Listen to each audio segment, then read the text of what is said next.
Hello, everyone. Thanks for listening to Wake Up, Look Up, a podcast where we connect events happening in real time to the gospel of Jesus Christ. I'm Zach Weihrauch. In today's episode, we're looking at self-control versus willpower. And we're asking the question, can we trust ourselves? It's actually prompted by an article recently in Science News, which is looking at research that's differentiating between self-control and willpower and the role each one play in change. What the research has shown is fascinating. That most people think the way they change is willpower. Willpower is the ability to say no in the moment. It's looking at the cookie in the kitchen and telling yourself, I should not eat that cookie. I'm not going to eat that cookie, and walking away.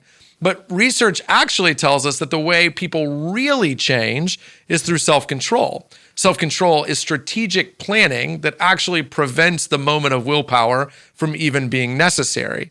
In the example of the cookies, self-control is just not buying cookies, not keeping cookies in the house so that you're never tempted to eat them. And the research is overwhelming that people change through self-control, strategic planning to avoid the moment of temptation, and not through willpower, the strength in the moment to say no. The researchers actually point to Homer's Odyssey and the story of Odysseus tying himself to the mast of his ship as it passes the sirens, the mythological creatures that would pull sailors in through beautiful singing and then eat them. Odysseus doesn't trust himself to be able to say no in the moment. So he has his team tie him to the mast so that no matter what he wants to do, he cannot say yes. It's strategic planning to avoid the moment of temptation. And it's interesting because I always find it fascinating that the Bible is ahead of scientific research. Because 2,000 years ago, the Apostle Paul told us that true spiritual change, the fight against sin, is really won in our lives in the same exact way. In Romans 13:14, the Apostle Paul says that we should make no provisions for the flesh or to gratify its sinful desires. He's telling us that we should strategically plan to avoid the moment of temptation. And this is so important because most Christians, I think, fight sin in their lives through willpower. We tell ourselves, don't do it, don't do it, don't do it. And we struggle with change. We wonder why we never grow. When the Bible is telling us the same thing scientific research is telling us, that it's far better to say, what substantive changes can I make in my life? How can I pre-plan to avoid the moment of temptation altogether? In some ways, we get this intrinsically. Like, let me use the example of men and how they avoid adultery versus how they fight pornography.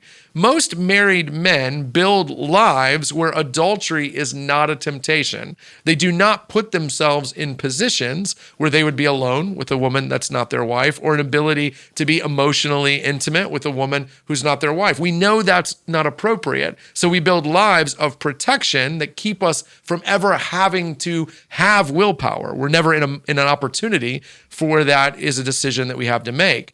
Versus pornography, which is never further from us than our smartphones, and we tell ourselves, don't look, don't look, don't look. Well, there's no coincidence that most men will not struggle with adultery, but do struggle with pornography. We need to take the same approach. We need to practice self-control. What would it look like to systematically build a life where our smartphones were not tempting, whether that's through accountability software or never being on our phones in a private space or moving to a flip phone or some systematic approach that would recognize our own inability to always be strong in the moment. Or maybe you're struggling with financial responsibility, with generosity.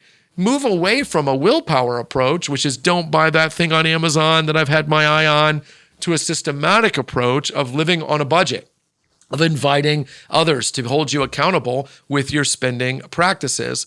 The Bible is telling us what research is telling us, that whatever area of sin you are struggling with right now in your life, you're not going to overcome it through the strength of a moment. Willpower is not your way out. Systematic pre-planning, adding or deleting things from your life to keep the moment of temptation from overwhelming you, self-control is the way forward as we think about our own struggles with sin. It's yet another reminder that we can trust the Bible, that it is saying things that are right and wise and true. And in this case, it's telling us, don't trust yourself in the moment. Tie yourself to the mast of the ship so that you will make the right choice in your fight against sin. Hey, thanks for watching this video. Make sure you hit like and subscribe to get future content from Wake Up, Look Up and from Christ Community Chapel. And while you're here, check out the other videos we have available.